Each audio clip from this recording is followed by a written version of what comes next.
Hey guys, welcome to a new video. I'm Stephanie West. I'm an LPC here in the state of Michigan. And today I want to talk to you about normal things that we tend to do when we're feeling high rates of distress. So it could be anxiety, there could be some conflict going on, it could be just emotionally just a really big day. It's not necessarily anxiety, but we just kind of need to take the edge off.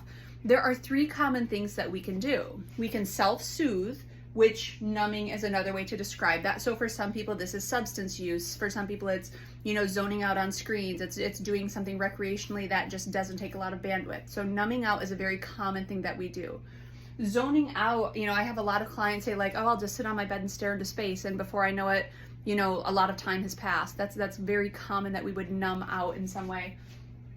The third choice, and this is the one where I want to really equip you with some opportunities and some options, is we can process stuff.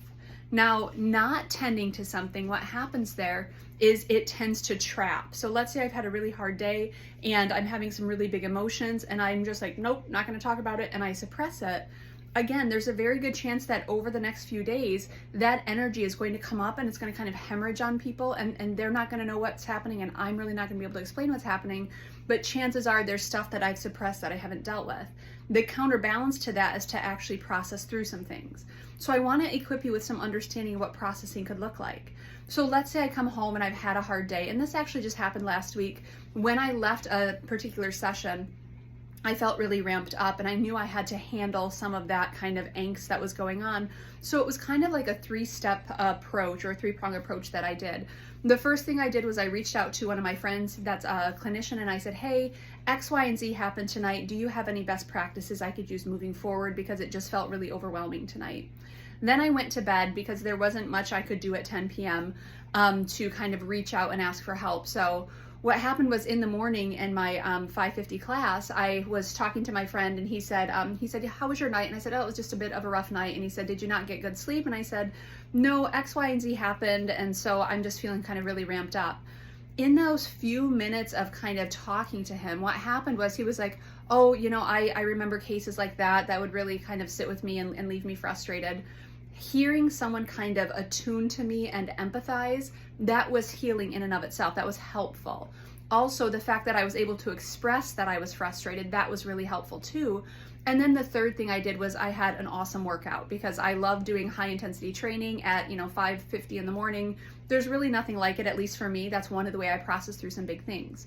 So that's what it looks like for me to say like, okay, there's this really big thing that I'm working through. Now I need to do something with it. And these are the actions that's going to put that energy in motion. Up on the board here, there's some other thoughtful things that you might be able to do if things are really tough for you. Number one, listen to something that's thought-provoking. For me, or read something that's thought-provoking. For me, in the morning when I do my devotions, it's so recalibrating. It brings me back to the present. It asks me to think critically about things. It asks me about my attitude. Is my attitude adjusted right? Is my compass set in the direction I want it to be? So I listen to an outside something to kind of recalibrate me. Now I have to make sure that it's something that aligns with my values, something that feels helpful, something that feels growth oriented.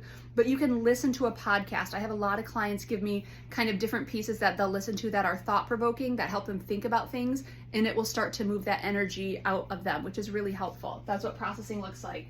Movement. I talked about working out. For me, that's just a go-to. I used to do it as a reactive measure. I now do it as a proactive measure. Stress management for me is working out 6 days a week. It's just what I do. The next thing, talk to someone. So often we just decide that we're supposed to take whatever the ick is and we're supposed to swallow it or sort through it ourselves. We have literally been created for connection. It's part of our very being, our very desire to be heard and understood by people. So if you're struggling, reaching out and talking to someone is a really good way to process through things. It takes the energy, it takes the disorganization of the brain, and it starts to reorganize it and move the energy out, which can be really helpful and really restorative. The next thing, do something creative. I bring my journal with me everywhere I go because I know that big feels are going to show up, and I'm not always going to be able to deal with them in real time. But the moment I have a few minutes set aside, I'm going to jot down some ideas of what's going on for me. I also use notes in my phone quite often to just, hey, I have this idea running. I want to dive into it later, and so I'll jot myself a quick note. Writing is literally reorganizing your brain and moving that energy through you. Other creative processes, I'm not so gifted with like art, but that's another thing you could do. You could take your frustration and put it onto a canvas. You could take your frustration and write it into some lyrics. You could do whatever you want that moves it through you, but creative expression is a great way to process through some of the big hard stuff that's going on for you. You could talk to someone. Hey, I put it on there twice. That's how passionately I feel about it. Talk to someone and talk to them twice if you need to. And then the last one, maybe there's a task that I don't control this situation right now, but if I put my energy over here, I might feel productive and that might calm me down as well. I don't love the idea of tasking yourself because often that could be a numbing or a self-soothing thing going on. But for some of us, completing things helps us feel productive, and then we're like, okay, I can't take care of all of this right now, but I did do A, B, and C, and so things just move a little bit better for us. It doesn't matter really what your go-tos are, except if they're not helpful. So if you're doing things like zoning and numbing out, you're not moving energy in the proper direction. You're not processing it through you and moving it externally. And that's really what you need to be doing if you expect to kind of feel a little bit of relief from your big feels. And so I want to encourage you to think through, what is a good process for you? Is it talking to someone? Is it writing something? Is it listening to something thought-provoking? One of my clients loves gardening, so just being with the earth.